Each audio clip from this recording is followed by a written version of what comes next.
talking about mukbang yesterday. Do you know what mukbang is? Let me get you a legal definition. Well, would it be a legal definition? Let me just give you mukbang. Mukbang. It sounds like something that would be on IFC, like the comedy channel, the IFC comedy channel, like mukbang tonight at 10. Uh, it sounds like a comedy show, but it's not. Let me mukbang. Oh, it's MUK. It's not MUCK. That's the Americanized version of it. Sorry. Mukbang is an online audio-visual broadcast from South Korea, originating in the early 2010s, where a host consumes large quantities of food while interacting with an audience. The word itself is a portmanteau of the Korean words eating, myeongnang, and broadcast, bangsong, effectively meaning an eat cast. Holy shit. An eat cast. Oh my god. It's so much funnier in American. Instead of mukbang, they should say eat cast. Eat cast. The trend involves the host or mukbanger. A mukbanger sounds like, I talk about this often, but a mukbanger sounds like, a roving gang of children in New York, 1891. Yeah, look at them little mukbangers. Give them a nickel and they'll fight anybody for you. So the trend involves a host or mukbanger eating a large meal, sometimes messy or visually dramatic, which can provide viewers with vicarious satisfaction or a sense of companionship. My God. Okay. So the reason I bring that up is because we just learned mukbang is a portmanteau. I don't know what that means. I gotta look that up. You know what? Let's look that up. Let's look up that word. If we're gonna be looking stuff up, you know what I mean. Let's look up portmanteau. Portmanteau, a trunk or suitcase. What? A word blending the sounds and combining the meanings of two others. There we go. Not a suitcase. That's the first definition. Could you please stop? I'm just gonna ask once, please. The word, so it's a portmanteau of the Korean words eating and broadcast. So if you didn't know, mukbang in American means an eat cast. I know we have the Tim cast. Michael, mukbanger sounds like a way I would describe crawdadding when I was a kid. Yeah, I'm going mukbanging. Original mukbang was means of having companionship while eating alone. Yeah. But so the reason I bring this up 2 days in a row is because I'm convinced I could start a whole new, so mukbanging originated in Korea in like 2010-ish. And I think we could start a new thing of mukbang, but we'd have to find out what the Korean word for read is. And we do like a read cast where I just like read. I'll get magazines, books, and I just read. I read quietly to myself because I'm just trying to get my reading in for the day, and I just stream it. I would love for that to be a genre, you know? So I could get my live stream done and do some reading at the same time. That would really help me out, guys. So please hit subscribe so we could start mukbang for readers. Because, I'm trying to finish Martin Luther King Jr.'s Strength to Love, but I just don't have enough time in the day. Like, there's so much going on. And I also need to, unlike Polio Rogan and the Tim cast, how funny is that? That Tim Pool could have named his thing anything, and he called it Tim Cast. And if you don't know, mukbang in American means eat cast. I'm like, it's just, I don't know, I find that hilarious.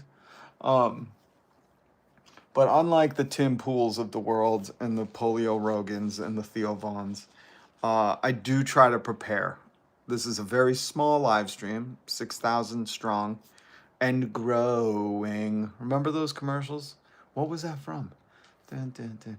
And growing. That was a commercial from the 80s, man. I don't remember what it was. But we are 6,000 and something strong. And we're small, but still, I feel a responsibility to at least, know my ass from my elbow if I'm going to come on here and talk to you. It's just like when I worked in radio, we would prepare. We would prepare jokes. Could you believe it? Some of the stuff was off the cuff, but there were sometimes we wrote things. I need you to stop trying to bite my feet. You understand me? Stop trying to bite my feet. I'm sorry. I have some mogwais. A few mogwais. I went to Chinatown, and this tiny little thrift shop in the basement of a building. This old man was selling something in a box that kept going.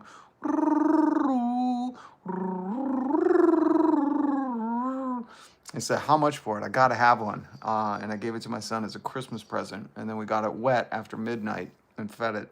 We fed it water after midnight. And these mogwais started popping out all over the place. 22 viewers and strong. Cammy Marshall, listen, I'll take it. We're at 71 now, but here's the thing that's the difference between you and I. You hate things.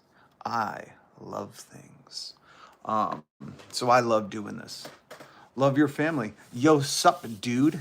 What's up? Michael, it was Flintstone vitamins. Michael, you are like the brains I lost long ago, and I'm so grateful for you. It was Flintstone vitamins. So, something, and growing. Is that weird that I just... Did anybody else eat Flintstone vitamins? You had to eat the Dino. You know what I mean? Nightman, sexy hands. Oh, hold on. Is this the Nightman from, like, It's Always Sunny? Because much respect if that's the name. Cammy, you're not at work. Here's what I'm going to do for you. I'll put you in timeout so we don't have to hear your nonsense anymore. Oh, Michael, I haven't knighted you yet. I haven't got to knight.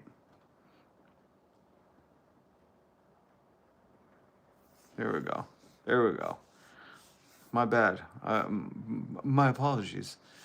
Yeah, I love when people are like, the difference between you and me is I'm at work. No, you're not. You're on, unless you work with Elon Musk, you know. He clearly plays video games and tweets all day. So I don't know what his job is, but Crush, what's up? Good to see you, Crush. We're going to talk about some difficult topics today. There's some crazy stuff going on in America. Yesterday I was reading about the news. I like to read the news from different things. I don't have like a Ground News sponsorship. It's so funny that Ground News like blew up on YouTube and like everyone promotes it. Because by the time it started getting trending, the Ground News, I had deleted the app. I like found it many, many moons ago. Oh shit, if this cat does this, I'm going to. But I was reading the news in different sources and I heard this Stephen Miller, you know, the absolute fascist tyrant, the little man tyrant, that is just a monster. He's not elected. He's a Trump appointee or special concierge to Satan. I don't know. And the audio from him yesterday, oh, Jesus Christ, this cat's going to bring me to an early grave. I'm not dealing with you today.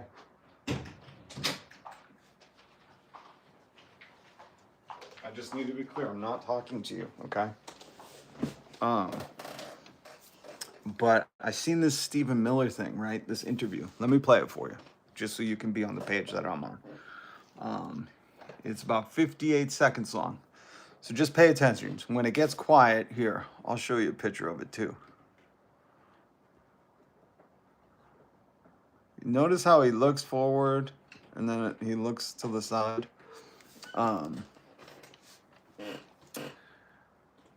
I heard this, right? And I thought he was just like, I figured, you know, this droid is glitching, clearly. Like, this racist droid is having a glitch. Because he stopped talking. It was like, oh my God, did we just watch a stroke on live TV? But it turns out, if you were smart enough, I was not, first to raise my hand and say, I didn't understand. I had zero clue that the words he was saying was not, he didn't fumble. Because if you hear it, listen to it. You're going to listen for Plenary Authority. I thought when they were like, is he okay? Is he okay? And people were saying, oh, it's a stroke. It's a stroke. I thought, oh, like, it's like Trump when he like stumbles on his words, when he like can't say things, and you're like, oh my God, he's stroking out. I said, well, let's see how we say that. I said, Minifin. I was like, oh man, these dudes are just dummies, and like they can't speak, and then they stroke out because hatred, ages you or whatever. Okay. No, I'm going to go put you upstairs. Come on.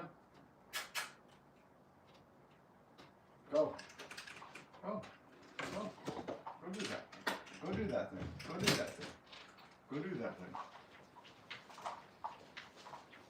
But it turns out, for a hatred little ghoul like he is, Stephen Miller, he knows some Cornell University words, let's just say. Nick, that cat does run stuff, and she is a bitch sometimes. My God. My God. You hear her?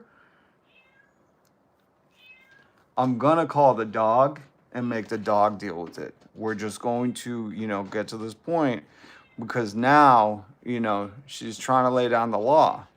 And Joe Rogan told me you have to be an alpha with the mountain lions and you have to let them know who's the boss. So I bought all of the alpha pills that Joe Rogan sells, and I'm trying to be the boss of the cat.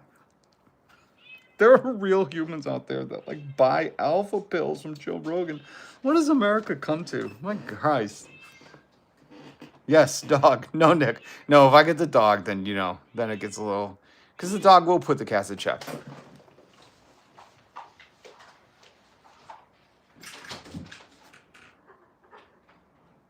Are you kidding me? The cat ran right in here and tried to sit in my seat. I think the cat wants to do a live stream. Maybe that's it. Michael, you know how earlier we were talking about... You know how earlier we were talking about when I started the live, I was talking about mukbang and its origins in 2010 in Korea and how it means in American eat cast. Maybe I should just set, I did just like, she literally ran in here and just jumped in my chair. So maybe I should just set it up and let her do the live cast and we'll do a cat cast. Or like, like a zoo cam. Your dogs are scared of your cats. Well, this, a funny thing is like when I feed the dog, she's really good. She waits, she looks at me and I tell her, okay, you could go eat. And I hadn't told her she can go eat. So I can like, I don't know how you train your pets, but when I had a very big Akita, I had to have my buddy who trains animals for the military come and help me with it. So he taught me how to train dogs to like wait, for their food. And unless you say, okay, they won't eat their food. So sometimes I forget, and I'll like put the food down and I'll go walk in the other room. So the dog, she's so good, she just sits there and waits. And I didn't do anything. And then I heard a little kerfluffle and the cat had come over and just started eating the dog's food. And I was like, oh, this poor dog was like, he's going to let the cat eat the food in front of me. He didn't say okay. So she was just trying to get the cat away from the food.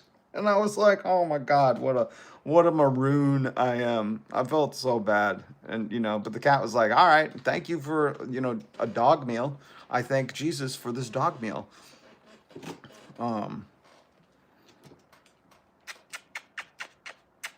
Cool it now, cool it now.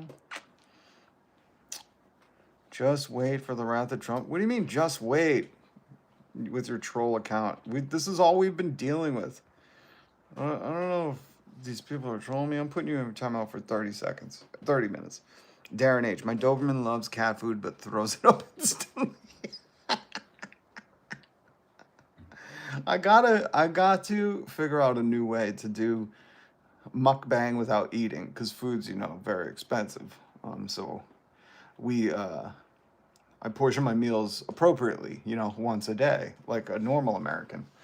When they were writing when the CEOs were writing articles, like, if you can't afford dinner, just eat cereal. I was like, eat for dinner? What is that? I was like, I haven't done that in years, man.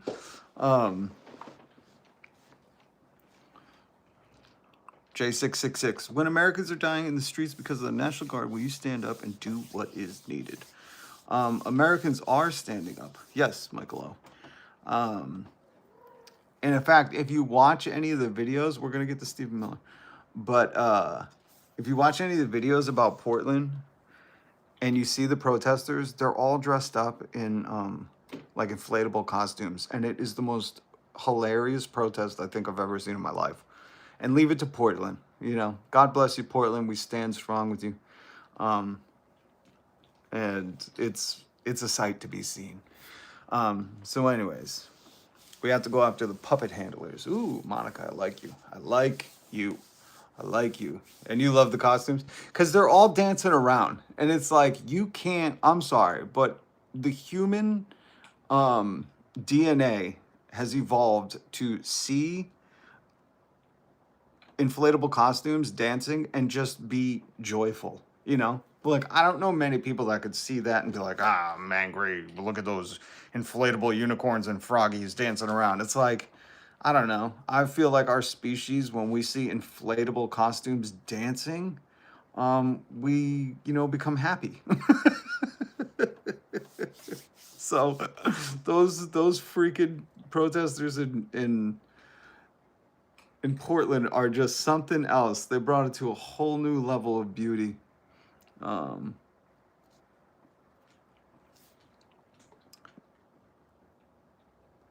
Darren, yeah, that's great. Darren, if you have not seen the video of the Portland protesters, there's a lot of cuts, people doing edits where it's, you know, these monsters saying like, oh, they're terror, Antifa, all, you know, all the hate, fear mongering they're doing. With the bottom of the screen is literally the Portland protest, and it's like a frog, a unicorn. It's all these inflatable costumes, and they're all like dancing around to like, you know, trap music or like house music or something. And you're like, this is so, it's the only appropriate response. I hope the next Boston Tea Party involves, you know, inflatable costumes. Oh my God, we're getting distracted. But you know what? It's good to just be distracted for a minute. It's good. Shout out to the chat. Big shout out to the chat, man. I love everybody here. I absolutely love connecting with you guys every day, and it's been a absolutely brutal month. I don't know how your personal life has been going, but for me it's been brutal. But I'm still here every day. I'm gonna start taking weekends off. I started doing weekends like a month ago. Don't do it. Don't do it. You're not doing this right now. I'm just not dealing with it. I'll put you out of here. I'm not talking to you. And we're not doing this. Thank you. Oh, I hear the cat. Yeah, she's being a bitch. I just don't want to say it in front of her, you know. Like, I'm fine talking behind my cat's back, but, you know, to them, it's all, purr, what a good kitty. You know, I'm very two-faced when it comes to the cats. Not the kittens, you know, you got to be honest. You got to rear them correctly. I mean, the mogwais. Okay, so, but I hope your personal life has been going good. I'm going to start taking weekends off, or I'm going to find a way to do like a Patreon weekends only because like I can't endure, you know, people, the threats, the horrific stuff that people say. I just don't want to deal with it on the weekends. I'll take it Monday through Friday. That's fine. That's my choice, you know. But on the weekends, I'd rather deal with like the rad people that converse and have built this community. Hit subscribe, hit the notification bell.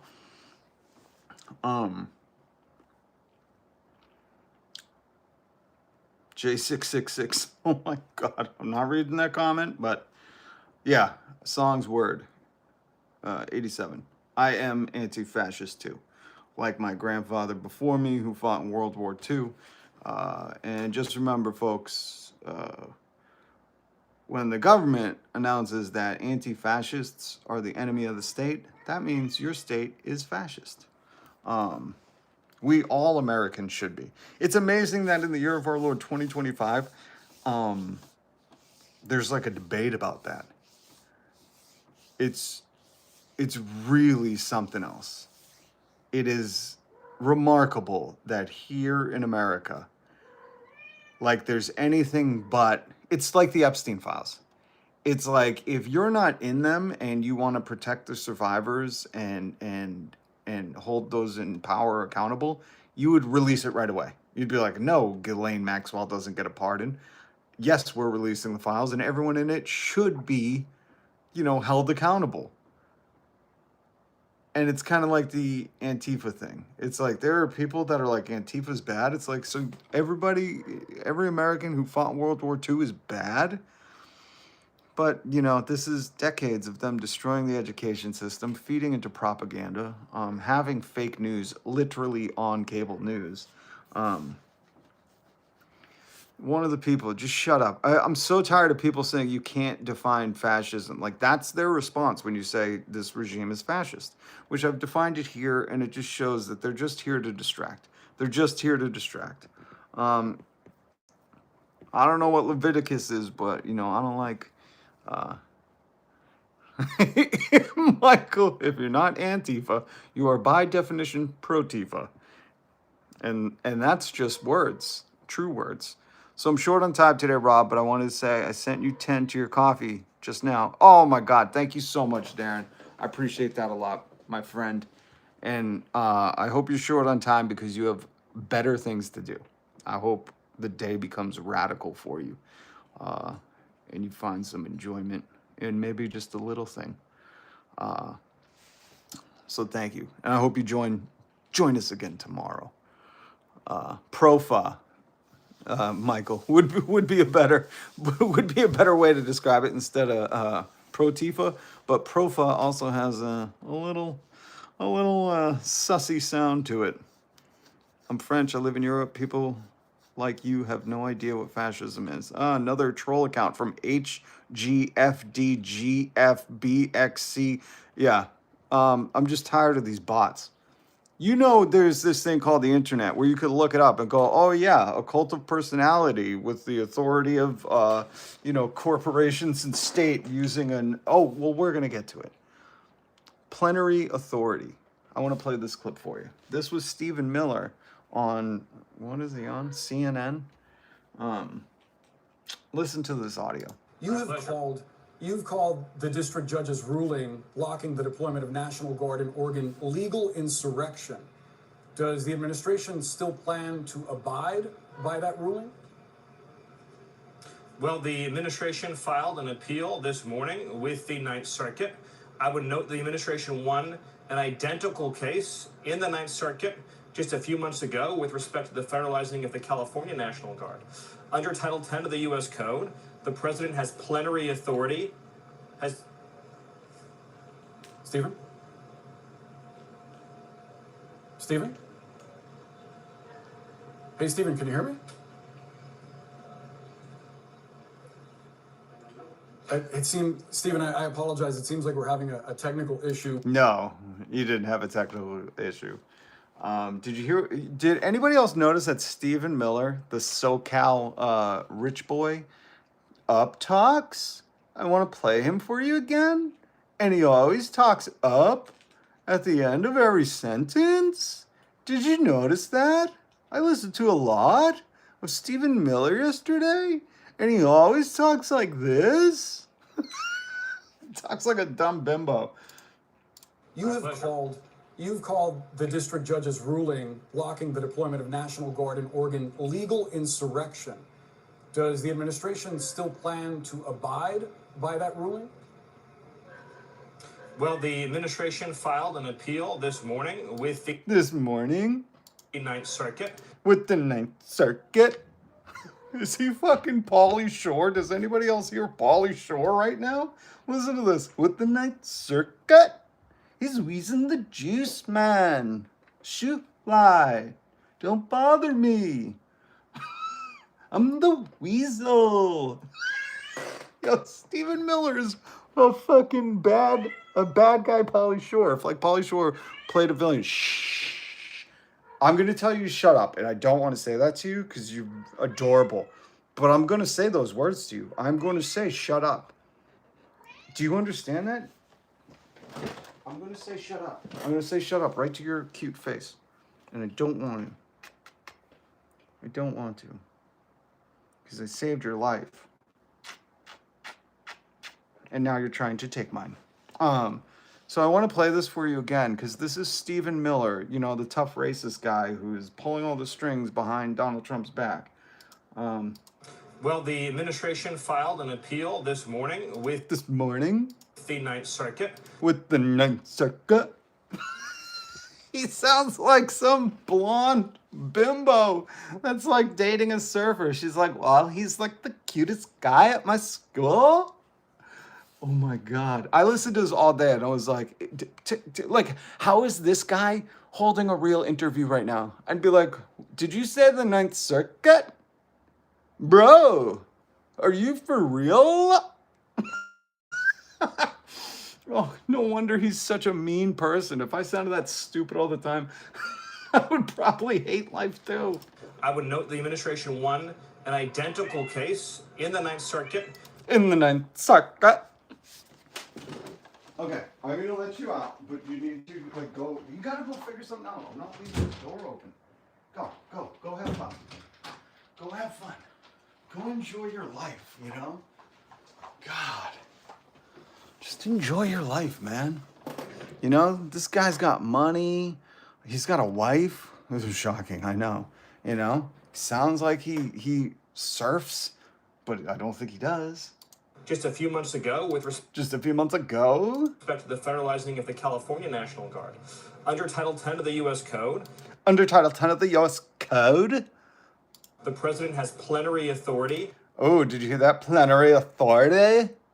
My president has plenary authority.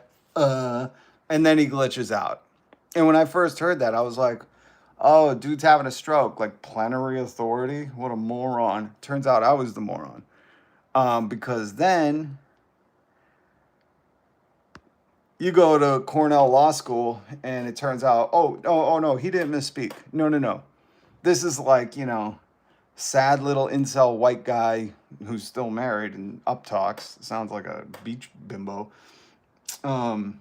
This is him reading a bunch of books and understanding like, oh, if we can get plenary authority, that means, you know, our power is wide-ranging, broadly construed, and often limitless for all practical purposes. And that means we do whatever we want, like Cartman on South Park. You know, respect my authority. I do what I want. So when he did this, Title 10 of the U.S. Code. Code? Oh, the U.S. Code? Stephen, did you say the code? God, he sounds like, wasn't there an SNL skit? An SNL skit where there was like the Californians or something? The president has plenary authority. Plenary authority? Look, my president's totally authoritative. Oregon legal insurrection. I love this. This is so Does the funny. administration still I mean, it's terrifying. What he's saying, just so you know, it's complete power. Complete power. That's what they're talking about. And he's saying, oh, the president has complete power. There's no limits. He just makes everything. You say you can't read, dum-dum? Rob Densmore, 100%. He froze when he said the quiet part out loud. And that was... So look, he's looking forward most of the interview, and right after he says that, he looks over at someone, and you could tell like he was like, oh shoot, I just said, you know, what we're basically doing. Like, the judges can't control us, no one can tell us what to do. We have plenary authority. And the worst part about this is, again, guys, if you're new here, hit subscribe, hit the notification bell. I comment and joke about the news every day. Really, I had to create a word. I had to invent a word. It's called sad-hilarious. Because everything right now is very sad-hilarious. Like, it's hilarious, but it's very sad. Sometimes scary.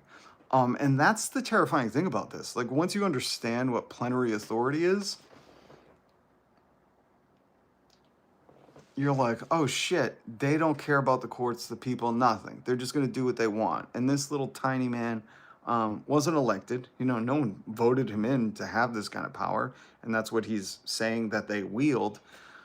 But the hilarious part is, God, have you heard this dude talk? Holy shit, just listen to this dude, just listen. still plan to abide by that ruling?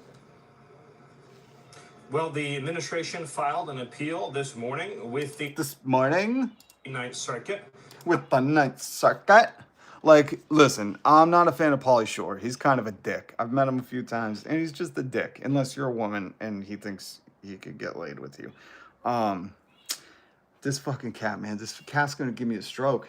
I'm gonna have a Plenary Authority attack because she just wants the door open. And guess what? I'm shutting the fucking door. I don't care what you say. No, the door stays shut. Suck it. You. The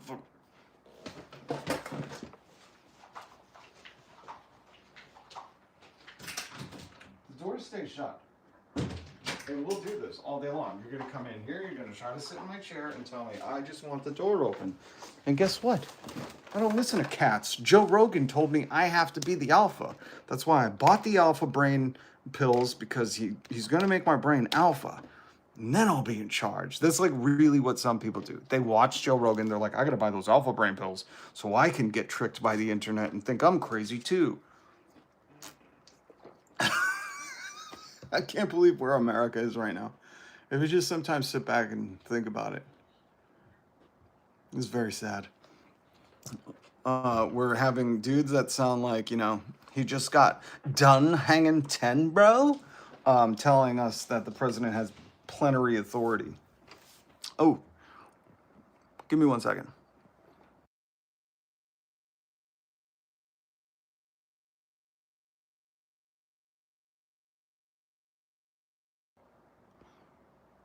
By the way, here, I'm going to leave you with... Wait.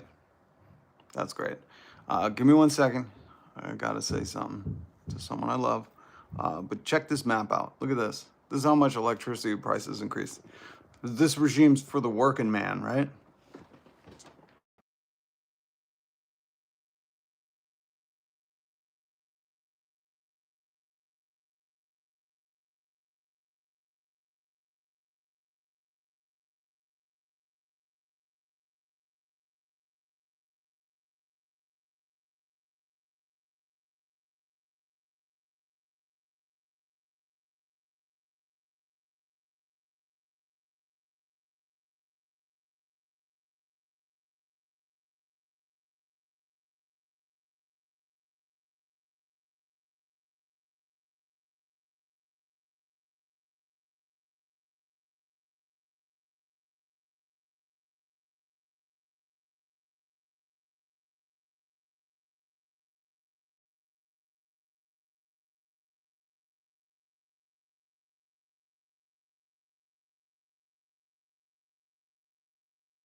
We could do map bang, like mukbang, but map bang. All right, people still here. Doesn't matter. I love when the people come in, the trolls come in, and they're like, oh, you got 2 people here.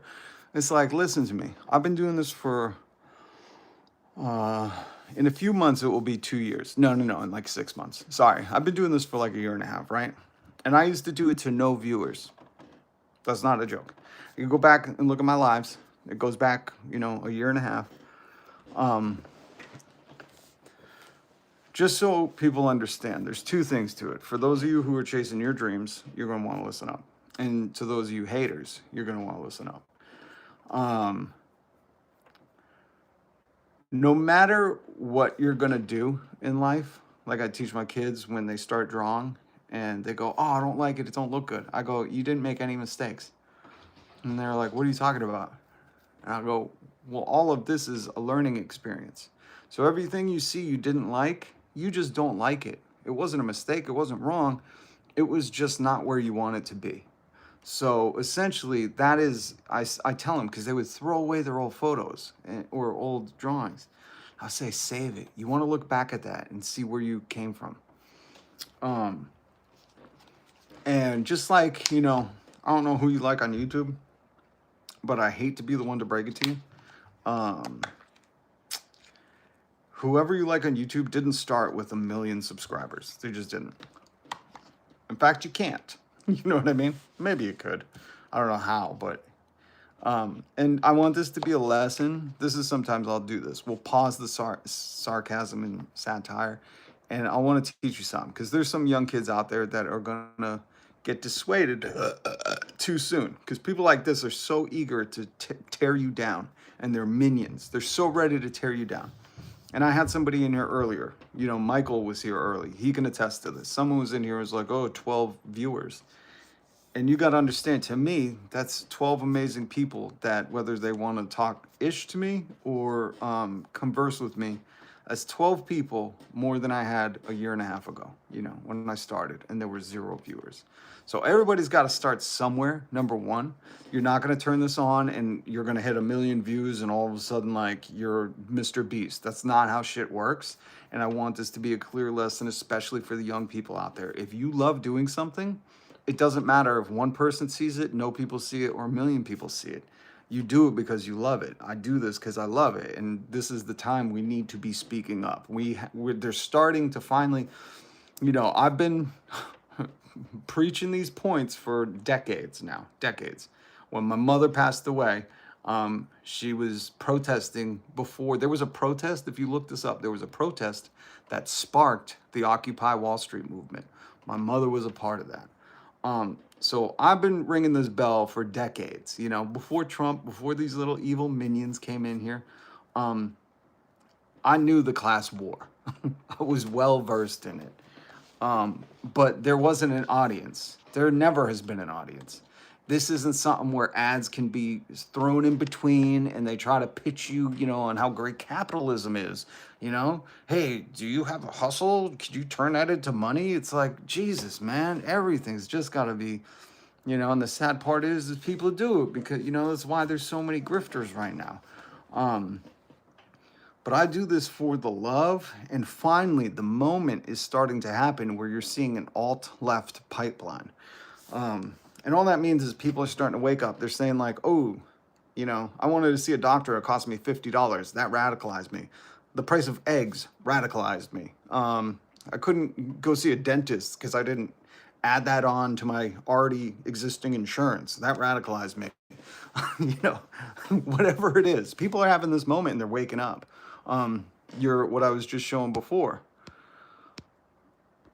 You know, your electricity is going up and the president don't give a it's not whether or not he could, you know, take over electricity and make it a state-run function so nobody can price gouge it. CEOs aren't making millions, if not billions, off of it because everyone needs it right now. It's just that he don't care. He don't care. And my proof is that he don't care is that this regime is saying, oh, all those government employees that are still kind of working during this shutdown, you'll never get that back pay. They don't care about the workers. They don't. You know, these tyrants don't give a about nothing.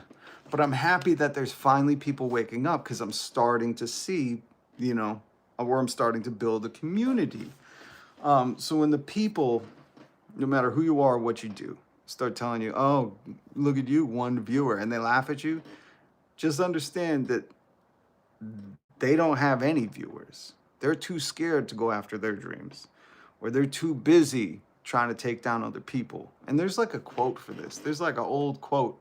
It's like, you know, I don't remember what it was. I used to talk about it when I would only have like 5 viewers, you know, because I would say, you know, for the people critiquing the guy doing things really shouldn't, you know, where it's like the people who, I forget what the fucking quote is, but there's a great quote. You probably know it or just Google it.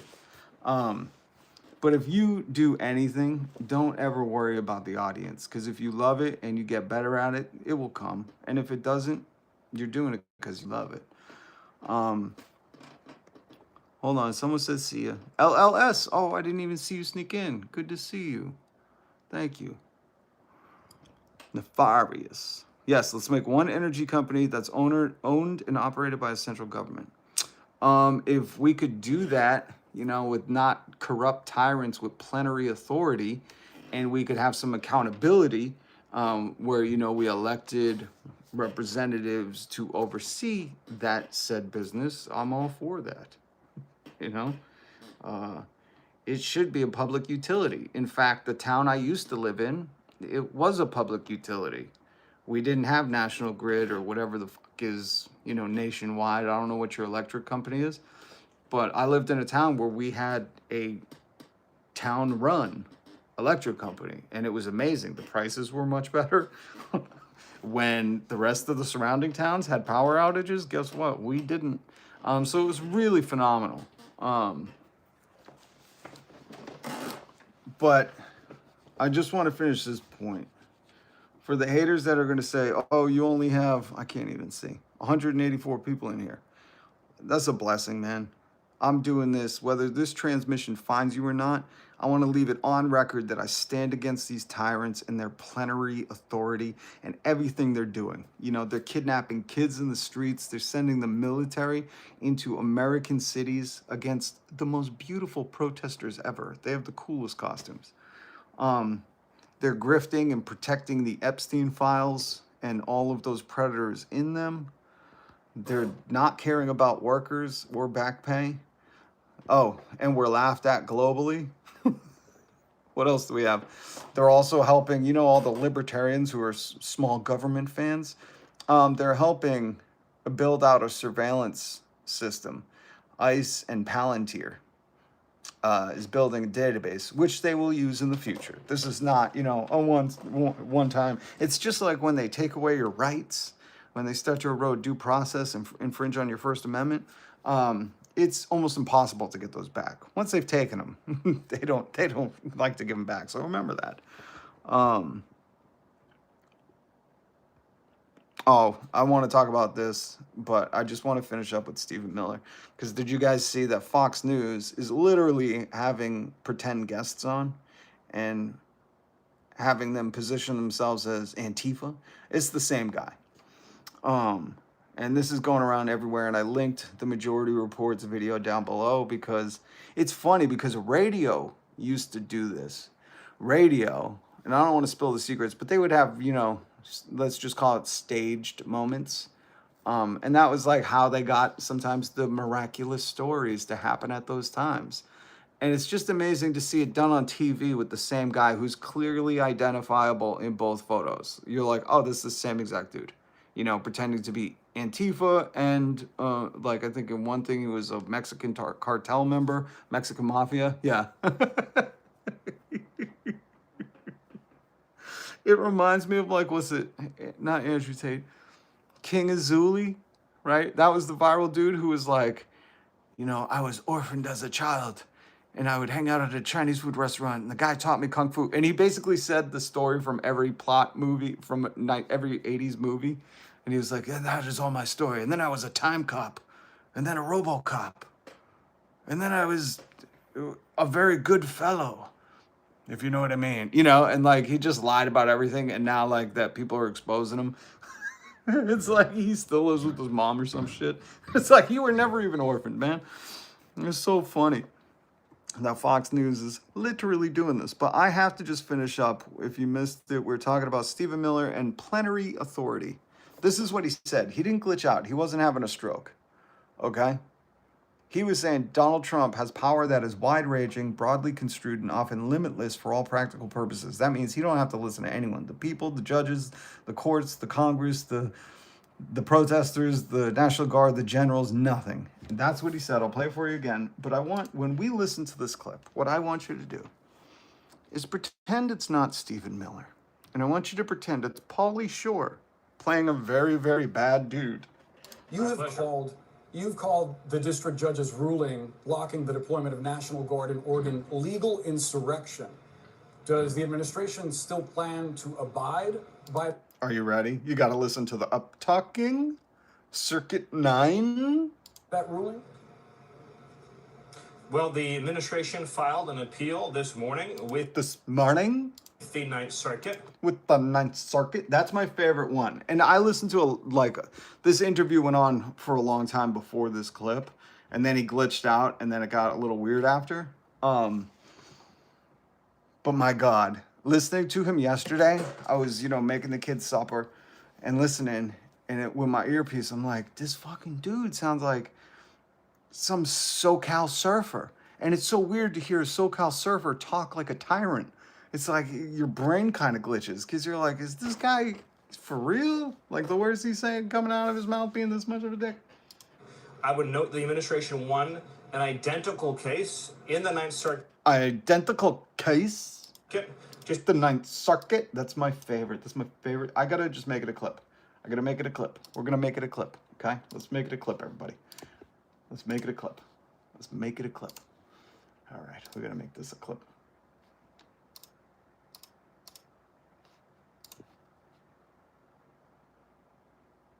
Okay, I gotcha. Cool case in the Ninth Circuit. Jesus Christ, this dude.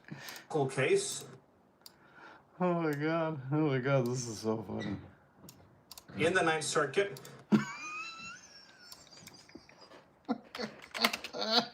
This guy is such a tool.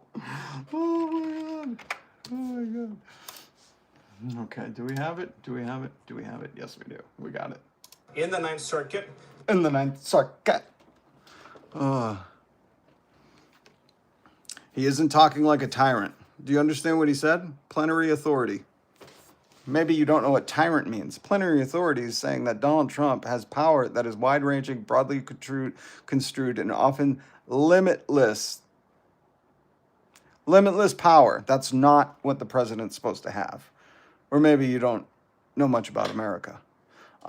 So a tyrant would be somebody who uses limitless power to do heartless acts. Oppress people, infringe rights, eradicate due process, send people to foreign countries to go to jail. Tyrant behavior. It's amazing how many people we got to educate. Thank you, Crush. Sub, share, like, smash the notification bell. And then, yeah, sub, notification bell, share, and like, yeah. Oh, you got it.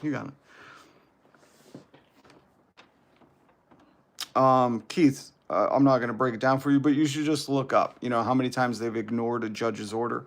You should look up if Americans are supposed to be sent to other countries' prisons. It's amazing, like how it's just basic stuff, the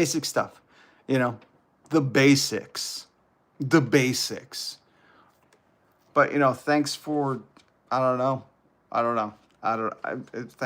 thanks for being you, Keith, I'm sure I really can't think of anything good to say, so I'm just going to hold my tongue.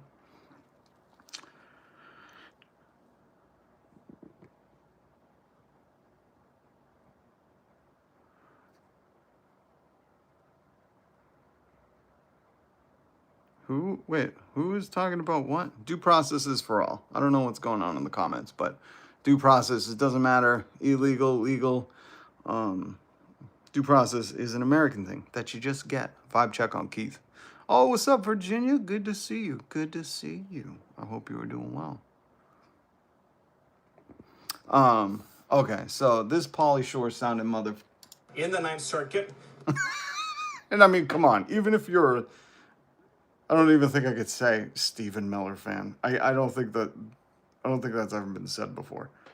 But even if, like, you want to defend him, I guess that's how we'll put it. Even if you want to defend this absolute racist person who, I mean, did you hear him at the Klan memorial? The Charlie Klan memorial with the pyrotechnics? Like, he just says, like mini Hitler-esque vibes coming off this dude. But even if you want to defend him, which, okay, I guess you're right to do, he sounds like Pauly Shore. In the Ninth Circuit. Look, come on, guys. This is what I mean. America is, there are so many tools in America that people just are like, well, he's on my team. He's defending Trump, so I have to defend him. It's like Pam Blondie. Let's get the Pam Blondie. Pam. Oh, by the way, I wanted to actually start with this. Because some of these people run around with crosses on their neck talking about Jesus, and Jesus don't know you. I want to be the one to break this to you. If you're endorsing any of this tyrannical behavior, nah, Jesus don't know you. I love to break it to you. John 15:12. In this quote, Jesus says, "This is my commandment, that you love and unselfishly seek the best for one another, just as I have loved you. He also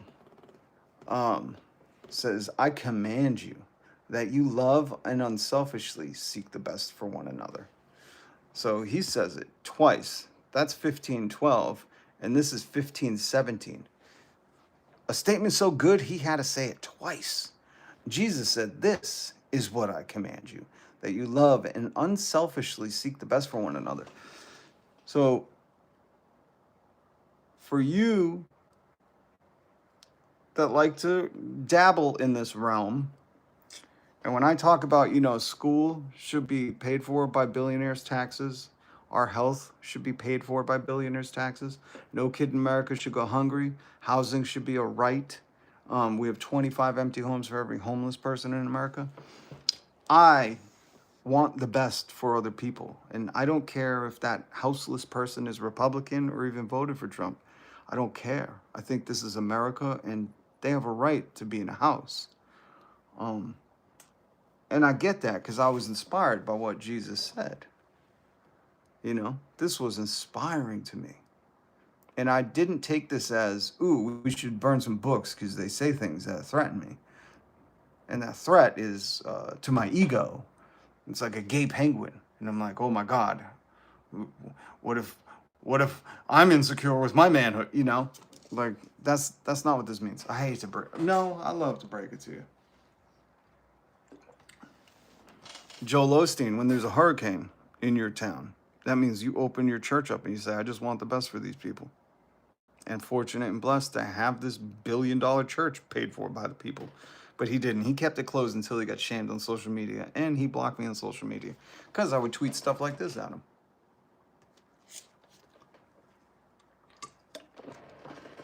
Ooh, I don't know what's going on in the comments, but Michael said, I hate to say it, but our last honest president was Bush Sr. I might just watch you guys chat. Because I don't know what's happening, but trickle down failed. Yep. If you think billionaires, hold on. If you think billionaires getting fairly taxed is taxed to death, then tell them to start spending their fortune so the money can trickle down. I would say, Ryan, here's what I tell people. I say, if we're not allowed to tax billionaires, here in Massachusetts, we tax millionaires, and now kids get free lunch at school. There's no more school debt. You can get a community college bachelor's degree for free, and there's some other stuff that happen. And that's just a 2% millionaires tax, or a 4%, a very minuscule one. But Ryan, what I say is, if people don't want us to tax billionaires, because whatever, I don't know. I'm just assuming they just don't want them taxed. Well, I would say then those billionaires should start living outside of their means. Because if you can't afford a tax and you're living on hundreds, remember, this is hundreds of billions of dollars. Elon Musk this week hit 500 billion. Okay? 500 billion. If you can't afford a tax on billions, you got to stop eating a new avocado iPhone every day. You're living outside of your means, okay? There's a lot of us living on much less, being taxed much higher than these billionaires, and we're managing. So I would say tax billionaires, and if they can't afford it, they need to stop living outside their means. But, I'm not even entertaining that argument. We just need to tax billionaires at 100%. Once you hit 999 million, taxed 100%. That's it. Jesus, here's a beautiful thing that people do. Jesus never said anything about stealing other people's money. No, he said, sell all your stuff and give the money to the poor. It's amazing. These people try to pervert the word of God. You understand, I'm a child of God, right? You understand I'm in this Bible every single day. You understand I love reading that red lettering, that stuff that is the quotes of the good Lord. Do you understand that I'm not stupid enough to buy into your narrative of Jesus didn't say steal other people's money? No, he didn't talk about stealing. He talked about sell your stuff and give the money to the poor. You need to understand that. You need to. And if you want to talk about stealing, the exploitation of workers and wage theft, do you know what the biggest theft in America is? You should go Google it. You're going to be surprised. I know Stephen Miller and the likes of the Trump regime would have you believe that there's wild crime on the streets and people are getting things stolen all the time. The biggest theft in America is wage theft. Corporations stealing from their employees. And because this Trump regime has gutted the NLRB and gutted all workers' rights and the CFPB, there is no recourse we have. We used to have recourse through the government. Where is my late Abe Lincoln quote? I gotta find my Lincoln. That old dirty hippie, Abe Lincoln. Actually, I'm gonna do you one better. Well, let's have this up for a second. I want to do you one better. I'm going to play you a video of mine where I... what was it? Oh, wait.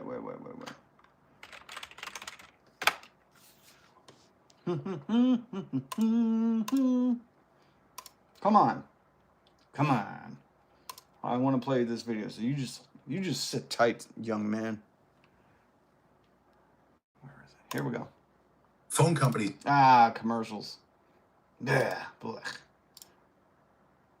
It's cool that I got commercials, though. I say I worked really hard to get to this point, so. And you can make fun of how small this point is, but for me, it's a culmination of working hard, meeting cool people, and doing it on my own, man. I didn't have no rich daddy like Donald Trump to give me billions of dollars. Okay, here we go. I want you to listen. This is the great late Abby Hoffman, one of the greatest humans America's ever produced. And he quotes, I'll just let him say it. Abby Hoffman. We conspire to wreck a political system which is closed to the people's grievances. Oh, say a quote. This is a quote from an old hippie. He said that when the people grow weary of their existing government and it does not respond to their needs, they have their constitutional right to amend that government. Then they have a revolutionary duty to dismember and overthrow that government. That was Abraham Lincoln. Abraham Lincoln, bearded freak. Abe Lincoln, bearded freak, an old dirty hippie. That's our right as Americans. That's what we were founded on.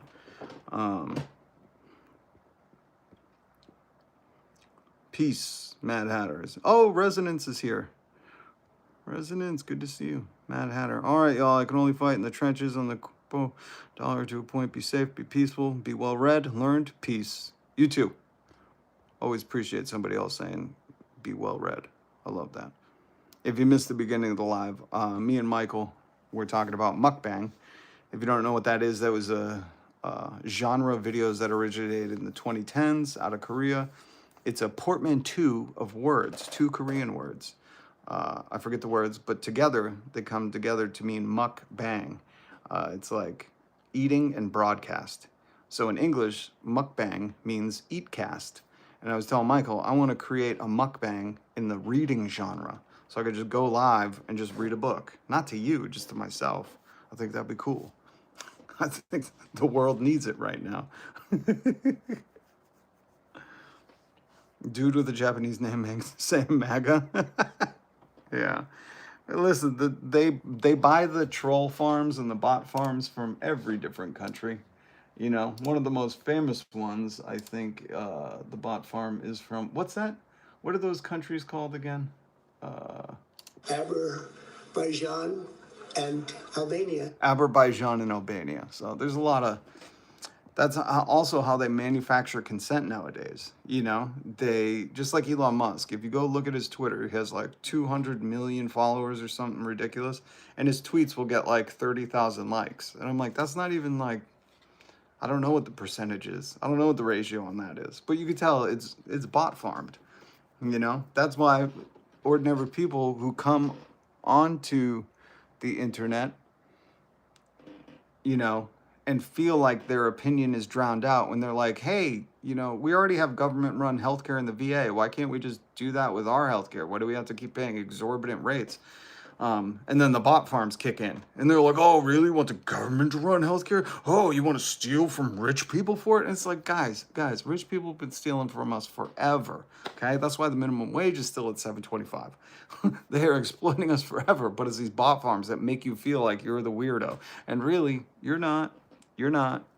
There's a huge movement happening. Hit subscribe, hit the notification bell. What is written behind you? Thank you for asking.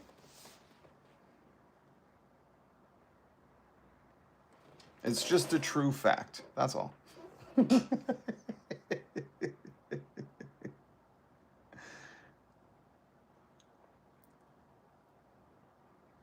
Swamp Hodag. I feel like Swamp Hodag could host a podcast with a guy named Mukbang. And I'd watch it. It says, the American people wanted cheaper eggs, not fascists. Well, when you vote for a felon who, is like, oh, I've never heard of Project 2025, you're not going to get cheap anything. You're going to get cheap fascism. It's like knockoff fascism. It's like Dollar General fascism. No American is more American than the other. Well, one was born in America, and the other one isn't. She wasn't born here. She was an Epstein visa, right? Is that what they call it? I think she got an Epstein visa. That's how she came here.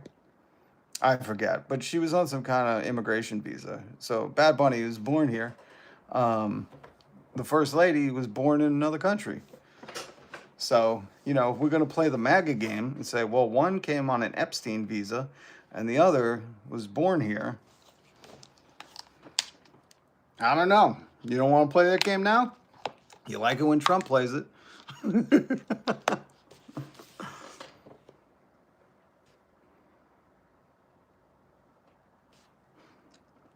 Here's some life advice from people.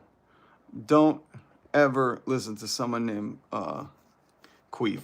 I made a whole video about that. Ben Shapiro, he's one of them. They only play when they can win. Nascent Butterfly. Good to see you. I believe you've been here before. She's illegal, somebody says. She is. She wasn't. You know who else was illegal immigrant? Let me play his brother for you. Where's his brother? Where's his brother? Where's his brother? Where's his brother? Where's his brother? Where's his brother? Everything's computer. Everything's computer. That's right. Here is, I don't know if you'll recognize the last name. It's pretty common in South Africa. Kimball Musk, in an interview, admitted that him and his brother, I'm not going to tell you who it is, okay? You got to figure it out on your own. But Kimball Musk and his brother, Musk, were illegal immigrants. They realized that we were illegal immigrants. Uh-oh, somebody call ICE. Swamp Hodag, yes. Somebody was making that joke. I believe I shared it in my community posts. Hit subscribe well, Barron would be the one. But his other wife, I believe, or Trump's mother, didn't have immigration papers coming from Scotland. So I think he was an anchor baby. And Barron, don't name your kids Barron, would be an anchor baby. Elon could secure $50 billion and feed a population of 30 million for a lifetime. I think part of the issue nowadays, like Elon has $500 billion now, and people don't understand how much money that is.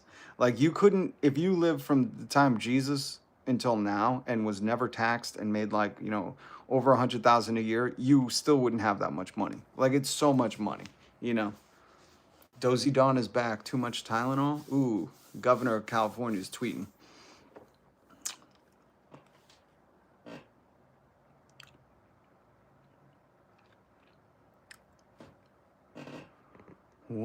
Some of these people are just,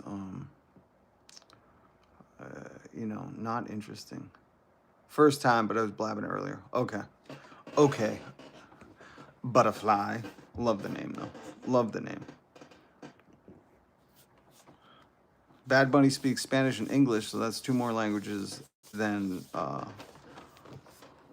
that's 1 more language than the First Lady speaks. Be best, everybody. Be best. Still funny, Trump claims he talked to Puerto Rico's president and there were calls for the Puerto Rico's president to be tried. Oh my God. So hilarious when Kirk went and argued with the debate club. Best debate club in the world got cooked. Oh, is that when he went to Cambridge? That's when he went to Cambridge, right? Isn't Trudeau Barron's dad?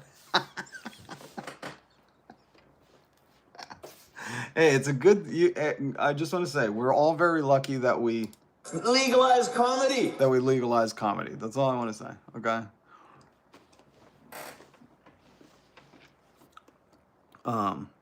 Okay, but I want to play this Pam Blondie. Let me get my photo out. Okay, here's the Pam Blondie photo. If you didn't hear Pam Blondie, who, remember, she once claimed this was the most transparent regime in the history of regimes. I want you to listen to these questions being asked. And let me just preface it. I'm going to make you a little biased. If you have to ask a question like this in like a serious way, not like a trolling way, but if you're, being called before Congress to testify, and this is a real question that's being asked, I would say, the implications are you're guilty, So let's listen. Let me ask you something else. There's been public reporting that Jeffrey Epstein showed people photos of President Trump with half-naked young women. Do you know if the FBI found those photographs in their search of Jeffrey Epstein's safe or premises or otherwise? Have you seen any such thing? Senator Whitehouse, you sit here and make salacious remarks, once again trying to slander President Trump. Like, just to answer the question, Blondie, most transparent, right? Here's the thing, because I'm not going to let her finish. If there weren't photos of President Trump with girls of an uncertain age, you know what? The answer would be no. Just that simple. Just that easy. Just that simple. Like if I say, have you ever ridden a dragon? You wouldn't go, you know what? You trying to slander me saying I'm a dragon rider and I'm the most transparent regime ever? You would just go, no. What do you no. How dare you ask that? But did you notice that Mr. Sheldon Whitehouse, the representative of Rhode Island, I like Mr. Whitehouse. You notice when he finished the question, there wasn't a abrupt no, Your Honor, or whatever they say here. Thing. Senator Whitehouse, you sit here and make salacious remarks. Bitch, answer the question. I don't want to hear what your thoughts are on the question. We asked you if you've seen them Polaroids that Michael Wolff said Epstein and the FBI might have from his safe, but Epstein took out and showed him. Michael Wolff, interviewing Epstein, went to his safe, took out Polaroids of Trump and women of an uncertain age. I played the audio a couple of weeks ago for you here. He's just asking Pam Blondie, have you seen those photos? And she goes off on a little tirade to not answer. And the thing is if those photos didn't exist, you would just say no.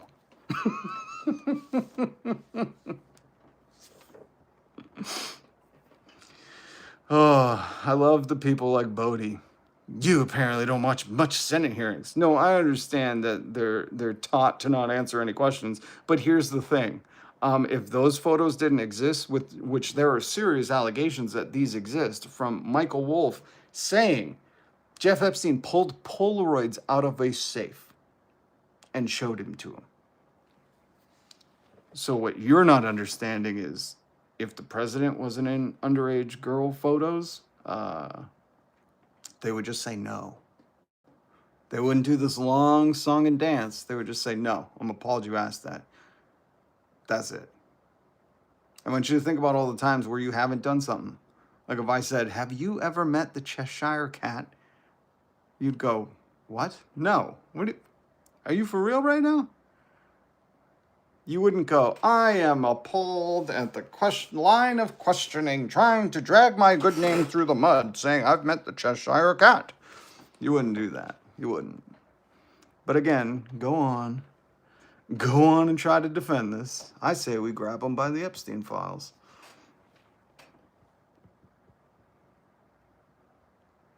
The truth. Every time a Trump clown car cabinet member goes before Congress, they lower the bar even further.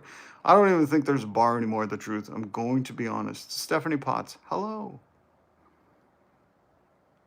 She thinks this stuff will keep her out of prison. Yeah, just following orders doesn't keep anyone out of prison. I think it was it the Nuremberg trials? There was some precedent set, that you can't go, I was just following orders.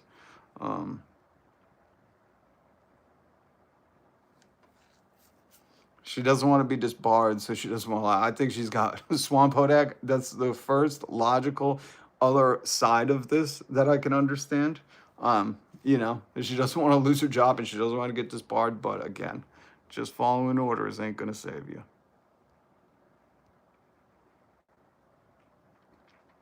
There's a... Felix, I feel that question so much in my soul. When Felix said, there's a bar. I said, exactly. Really? I want to play a little more audio for you because there was some... I'm not going to play the Majority Report thing. The Antifa member that Jesse Waters keeps having, the same white guy who's some Navy SEAL, some far-right Navy SEAL that just pretends to be all these things. It reminded me of, like, radio. When they do the radio drama, The War of the Roses, and somebody's magically cheating, It's like, yeah, it's staged, man. I hate to say that. But I've been out of radio for long enough, and they're never going to hire me again. They could have, it's hard to put commercials in between this stuff.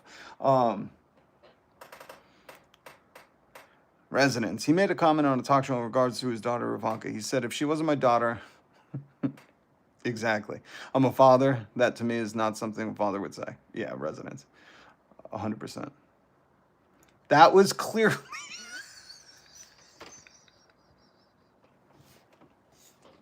Felix, hold on. Let me put up the photo. Jesus, Felix, you might have to come on. This is clearly John Antifa right here. I don't know if you can see the photo. I know he looks like Mafia Menudo right here. I know he looks very eerily similar to John Antifa. But Fox wants you to think this is a different person. I didn't want to go too much into this, but this is one of the heartbreaking things I was reading about today. As one of the wealthiest countries in the world, I think it's a responsibility and a blessing. Even though we have 1 in 5 kids going food insecure here in America, and I really think that shouldn't happen in America. But when you read about these other stories around the world, it really, especially as a parent, your heart just aches.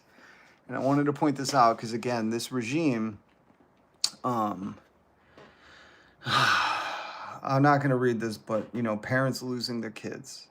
And on May 21st, exactly 2 weeks after Tahir's little boy passed away, U.S. Secretary of State Marco Rubio sat before Congress and declared, quote, no one has died because of his government's decision to gut its foreign aid program. Rubio insisted, no children are dying on my watch. This is from the news, the AP.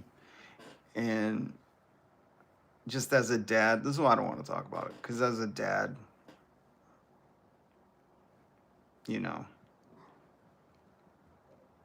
it's unforgivable.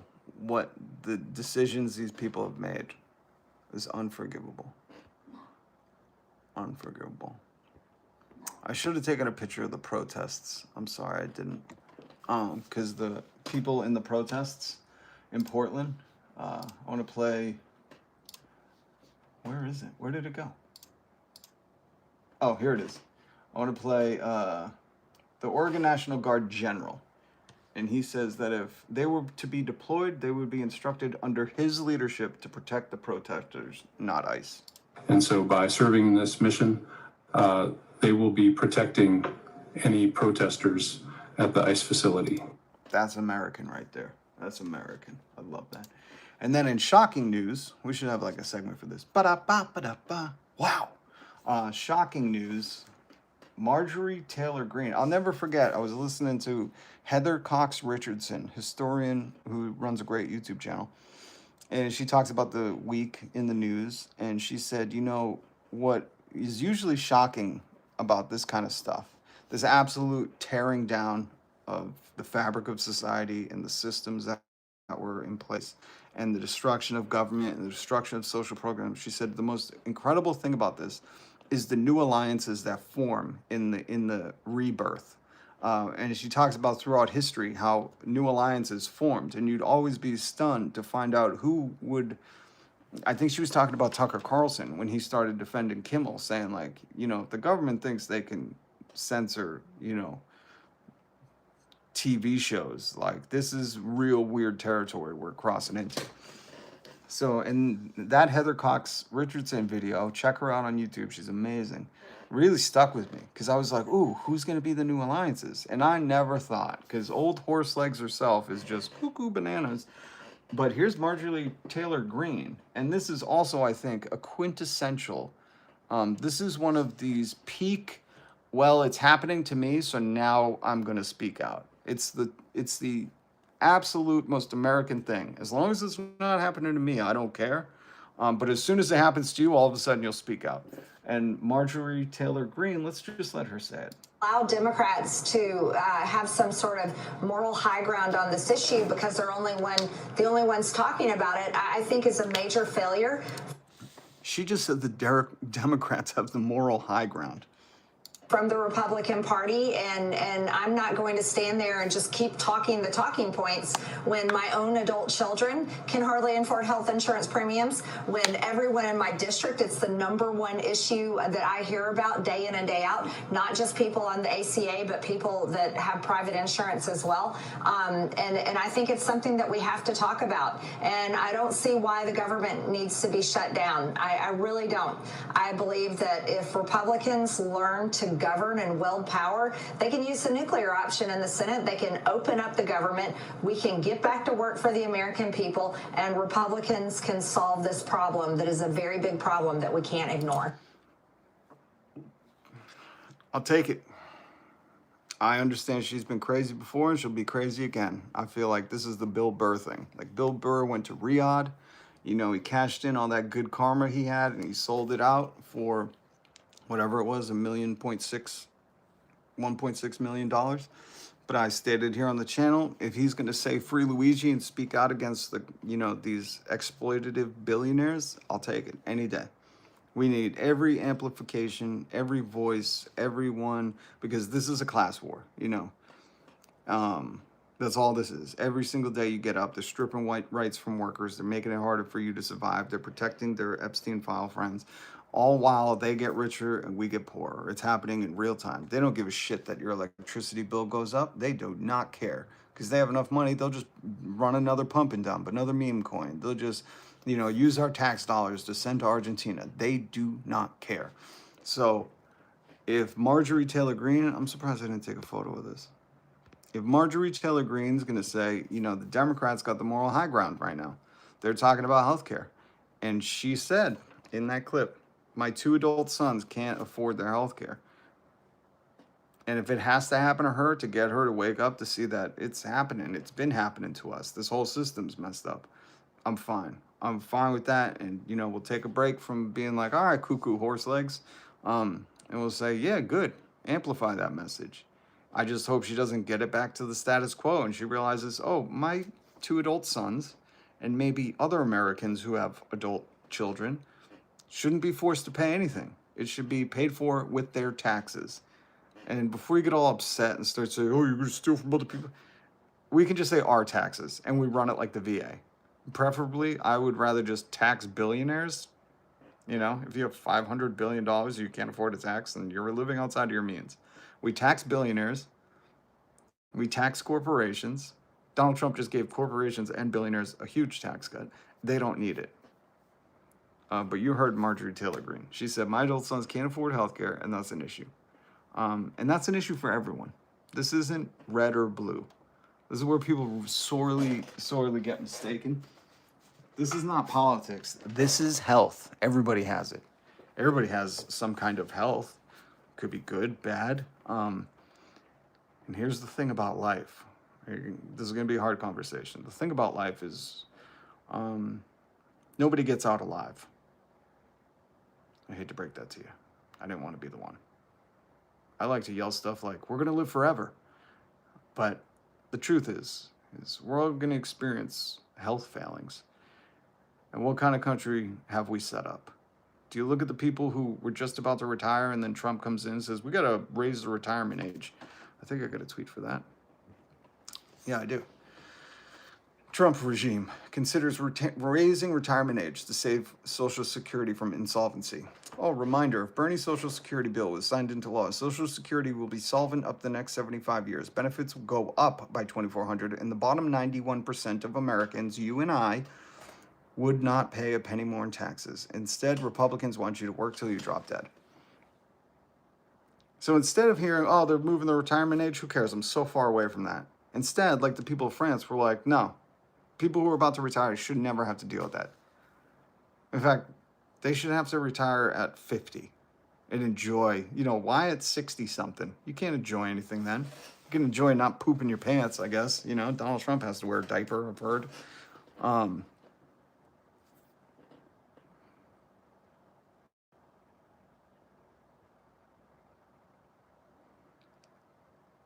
Some people are so stupid.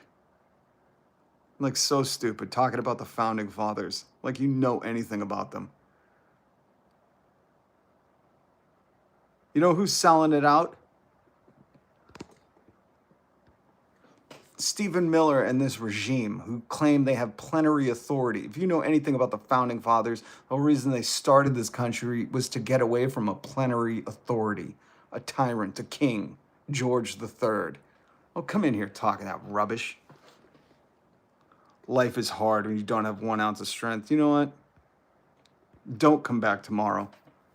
Get the out of here. Ryan, universal healthcare is cheaper than what we have now. 100%. But universal healthcare, like I've showed the meme where the New York Times said, there's nothing precedented if we did universal healthcare. And somebody retweeted, replied to it saying, oh, corporations wouldn't be able to profit off of it? That's the only difference.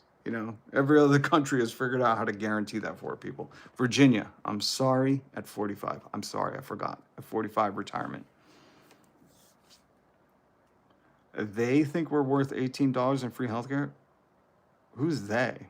I know you're not talking about me. I think you're worth $66 an hour and healthcare paid for by billionaires' taxes. Again, these bots are so tiring. You don't understand that the greatest countries in the world have a welfare state. They guarantee things for their people. And our taxes should be paying for things that benefit us. What else is our taxes going to? Right now, I'll tell you, Argentina, $20 billion.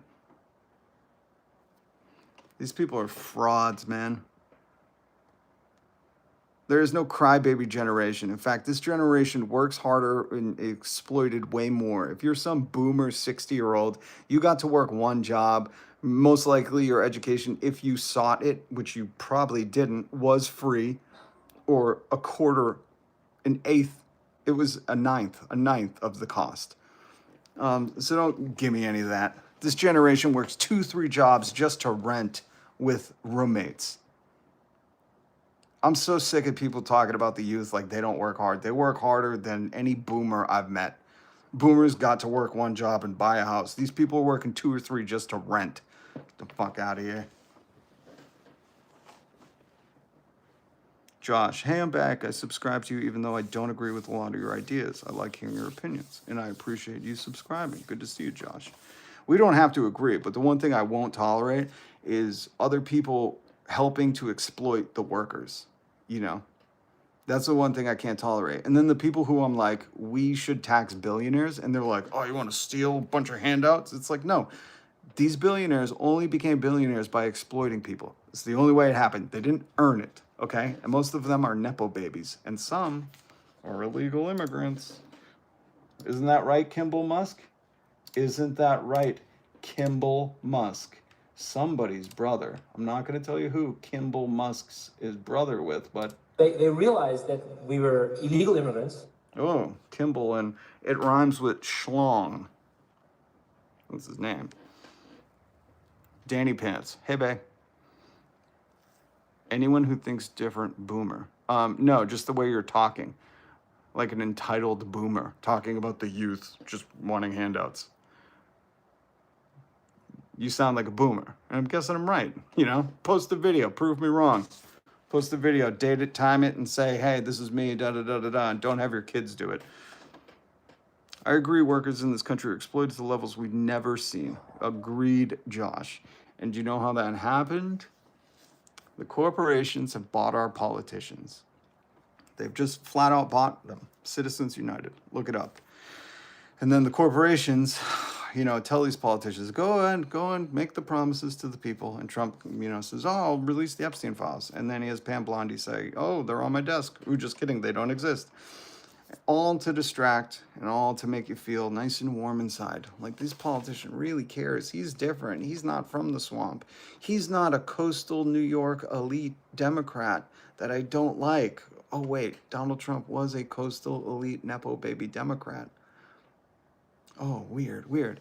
And these people, you know, promise you tariffs are going to make the country great. Meanwhile, you know, inflation has rose at 2.9%. Higher than it did last year.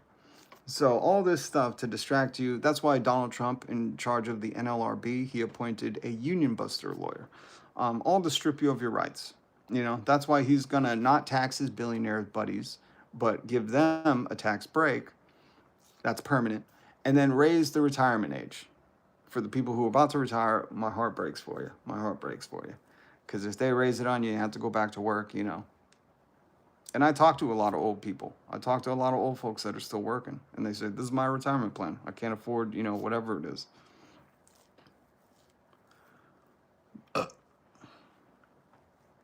Sid. Rob, you should know some people troll to trigger and steal peace. They don't know how to disagree respectfully. 100%. I appreciate you, Sid. I really appreciate you, because that's all they're trying to do. It's not even, you know, because... The funny part is there was this person I was arguing with online, a boomer I was arguing with online a while ago. And they were complaining, and I was saying, you know, I think we should have guaranteed sick time. And he was fighting against it, which why you would fight against guaranteeing your own sick time, I'll never understand. And his whole defense was, I use my vacation time when I need sick time. And I said, then what do you do with your vacation time? And he said, I just don't do it. And I said, that's not a life people want to live. That's not a dream. That's not an American dream. That's not a goal. You know, have you ever come back from vacation? There are studies, there's history that has proven that you are more productive coming back from a rest. And it's just incredible that these people will do it. And it's not even because they believe in it, because I would like to have the hope that no one would fight against their own worth, their own self-worth. Some would, you know. But I like to think that they're just trying to, you know, dunk on a lib, which I'm not a lib. You'll work till you're in a cardboard box because you can't afford the wooden one. That's right, CJ. We are in a dystopia. Time to own nothing. You'll rent everything and you'll feel good about it.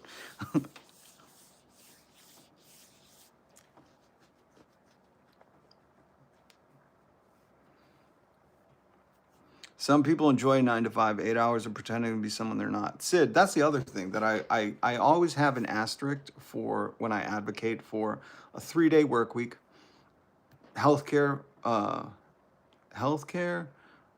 college, ambulances, paid vacation, paid parental leave, paid sick time. When I advocate for all that, just by taxing billionaires.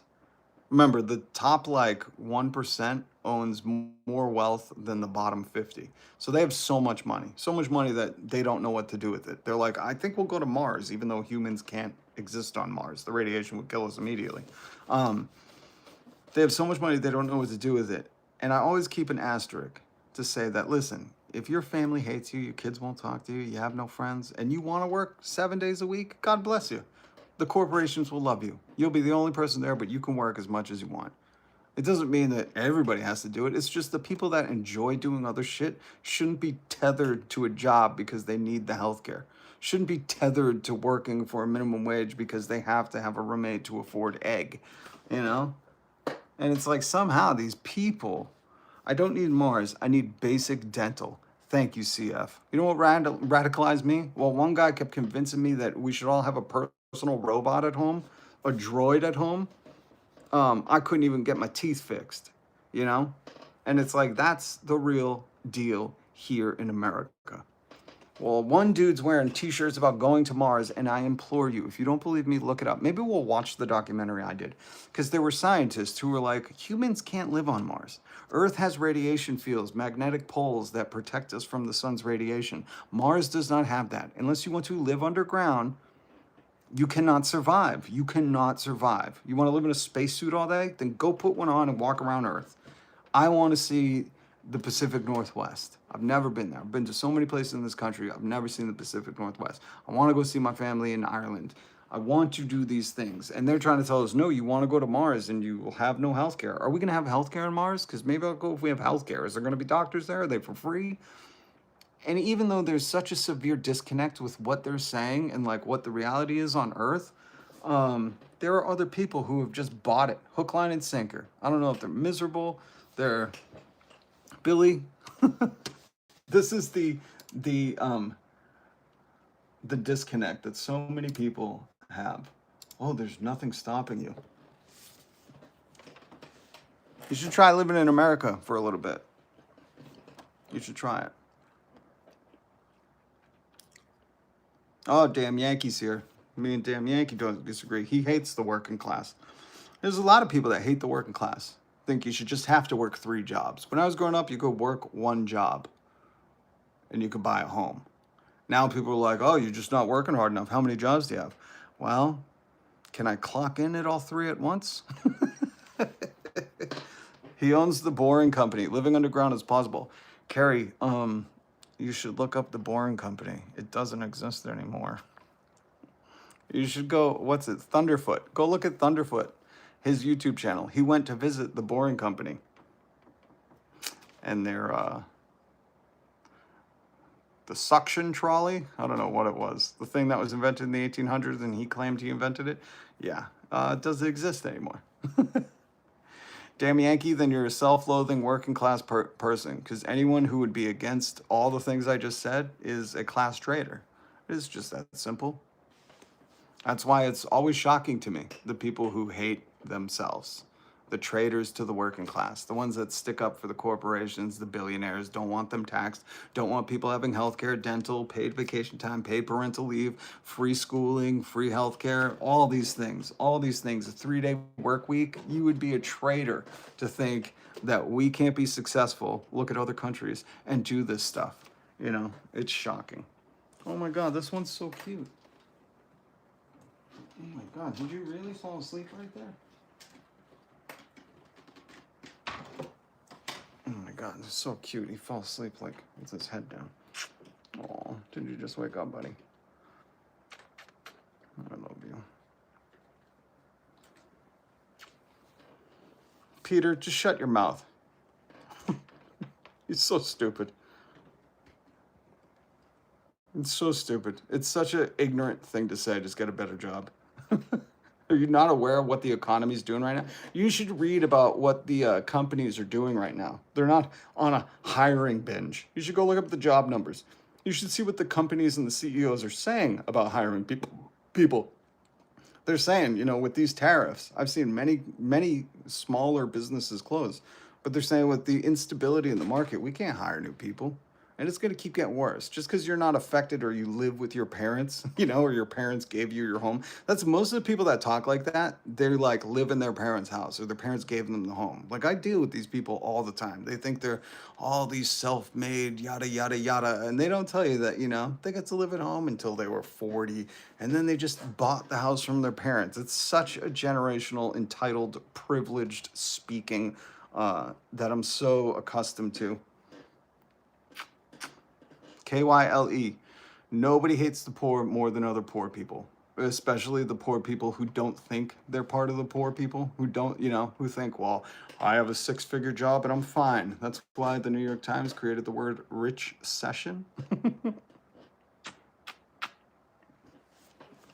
you go, buddy. Sorry, that cat literally fell asleep like with its head hanging over this thing, and I was like, oh my God, I didn't know. I knew humans fell asleep like that. We are in an idea chamber. Yeah. I don't even give a shit about that. I mean, have you ever seen Fox News? You want to talk about echo chamber? They don't even have real guests on, folks. Like, they're having this same alt-right Navy SEAL dude wear different masks and pretend.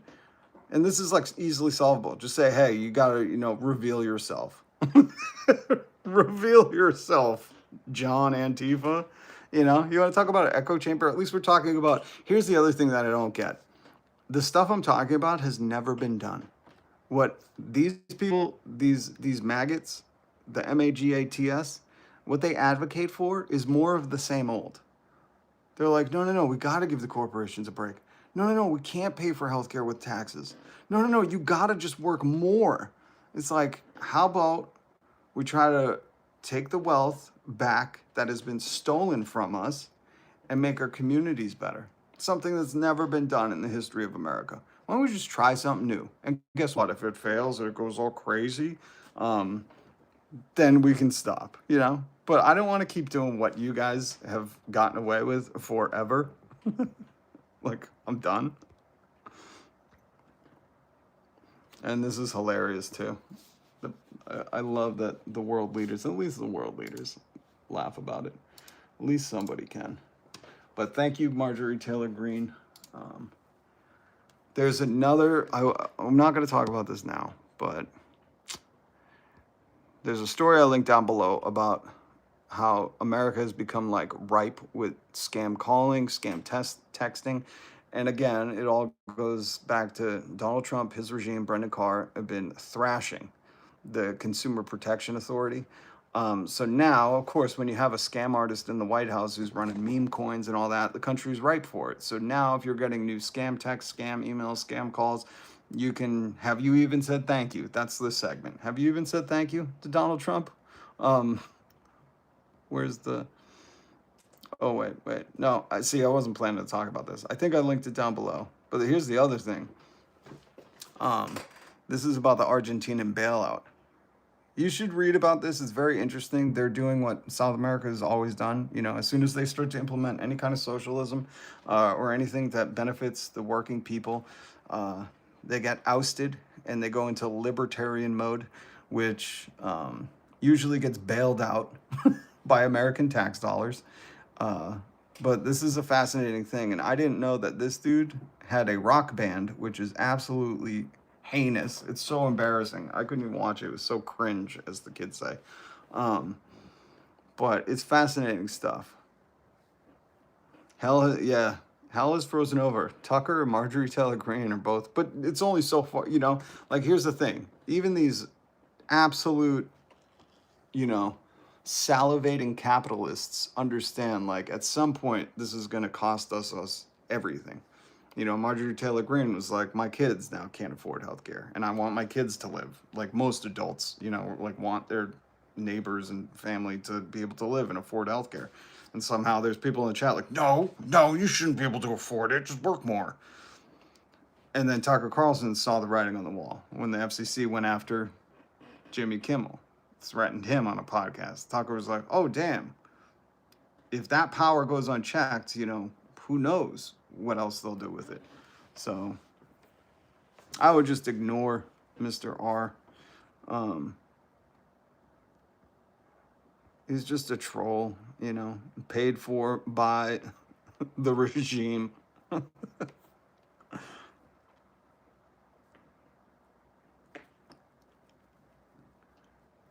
Oh, damn Yankee. Do you know who wrote Obamacare? Do you know who created that, where it came from? Damn Yankee? No, not you. Chewy! Damn Yankee, answer me. Where did Obamacare come from? All I know. Okay, so you don't. I'm glad you brought it up. The conservative origins of the model for Obamacare. Just so you know, you can thank Mitt Romney and the Republicans and their think tanks like the Heritage Foundation.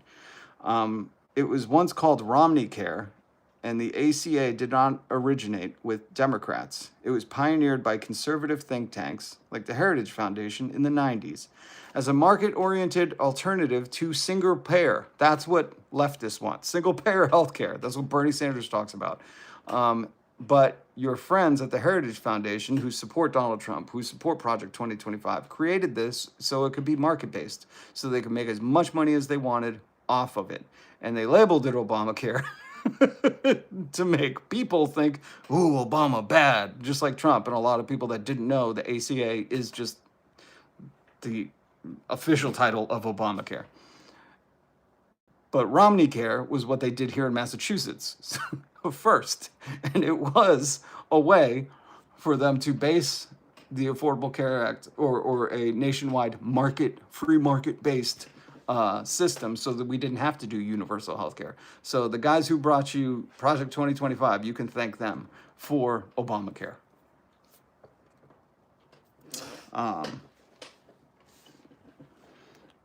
But it is something you should look into, because I know people like to complain about it. But it's a very fascinating thing how this is, again, you were just complaining. You hate Obamacare. Well, from the guys who brought you Project 2025. The same guys that are destroying the country, the small Heritage Foundation, the small alt-right think tank that just wants, basically to consolidate wealth and power with a few old white guys. They're the ones who came up with this, so we didn't have to do a universal basic healthcare. So we didn't have to do like a tax-funded healthcare, and they could still make money off of our illnesses.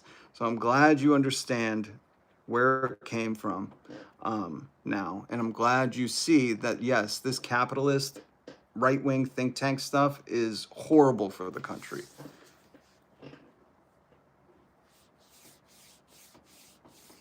Edwin, you can ask as many questions as you want, but you just got some of the truth, man, and you still want to dunk on the libs. It's like, here's the thing, even when you're confronted with it, your ability to not receive new information and make informed decisions is frightening.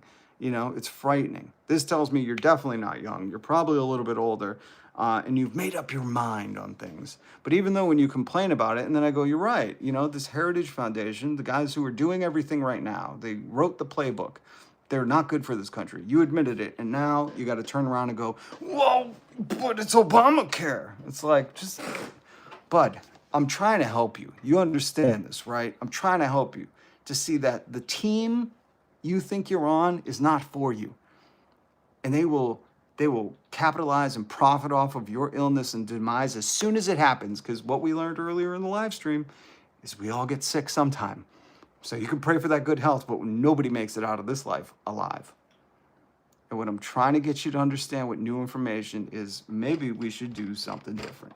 It's not working. It hasn't worked since the 90s. You guys complained about it. Why not? Every other country in the civilized world has universal health care. They all do.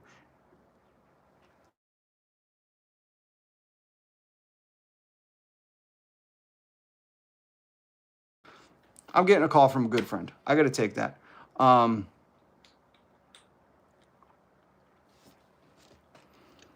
Yankee. I would love for you to, here comes the next stage, and I'm going to walk you through this, damn Yankee. I would love for universal health care to work for everybody. I just haven't seen where it works yet in the United States. Okay, am I back? Am I back? Am I back? Am I back? Am I back? Oh my God. Am I back? Am I back? Am I back? Okay. So, damn Yankee. First I want to explain one thing. It works everywhere else in the world. So just like the US to implement the ACA, what they did was look at a smaller system, Massachusetts, for all the people who go, oh, well, Sweden only has half the population. Well, guess what? They took Romney Care, the ACA, from Massachusetts. Massachusetts isn't as big as the United States, just so we're all starting with the same facts. And they implemented it on a bigger scale. So we could look at any of these other countries that have the best healthcare in the world and just implement it here. But if you go, oh, well, it's got to be from America. Okay, then let's look at the VA. The VA is taxpayer-funded healthcare for veterans. the socialist, scary thing that you don't want to happen. And a lot of people have good things to say about the VA, and a lot, when I bring this up, they go, oh, well, the VA sucks now. And either way, what we would do is see what works and see what sucks and make it better and implement it. There you go. You're welcome. I knew it. Everybody, whenever I bring up that the VA is socialist, they always go, oh, it sucks. But if I said something that they didn't like about the VA, they would go, oh, it's the greatest. How dare you insult veterans? It's just the contrarian thing. But it doesn't matter because I made my point. My point is we look at the VA, whatever you said sucks about it, guess what? We fix it and then we implement it. We go, here's the issues it has. So we need to focus in on those and fix those. And this is all possible, folks. It can happen. As long as you stop thinking that, like, you know, I live in a box and nothing new can happen. We got to do old things again and again.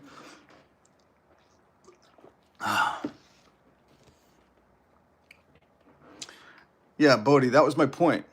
Just like you're saying, well, Sweden only has this many people. So how could we take Sweden's? My point is they took this from Massachusetts. Massachusetts had implemented this under Romney Care. Massachusetts doesn't have the same population as America. I hate to break it to you. Massachusetts doesn't have the same amount of people as the whole of the country it's from. How do they do it? Again, stop small thinking. I need you to use a big boy brain. Admitted he's a boomer, though. Oh, really? Did somebody? I knew it, Virginia. Thank you for catching that, because I wasn't going to catch it, but thank you, because I call it like I read it. Yes, dare to dream. Thank you, R. Chewy. Dare to dream. This is what I keep telling people. People have been so conditioned to be beaten down and propagandized in America that they're like, no, just keep doing the same old thing or whatever the politicians say. And I say, God damn, man, how dare you? How dare that person quote the founding fathers to me? Because I'm like, they were trying to dream up a new thing. They were like, what does France have? What does this have? What can we do? How do we keep these powers in check? They dreamed up a whole new thing. You understand there wasn't like another America that they were like, hey, let's just do what they're doing. They were taking all different ideas and created the great American experiment. So stop. That's what I hate to see the most. Out of anything I hate to see in this live stream is small-mindedness.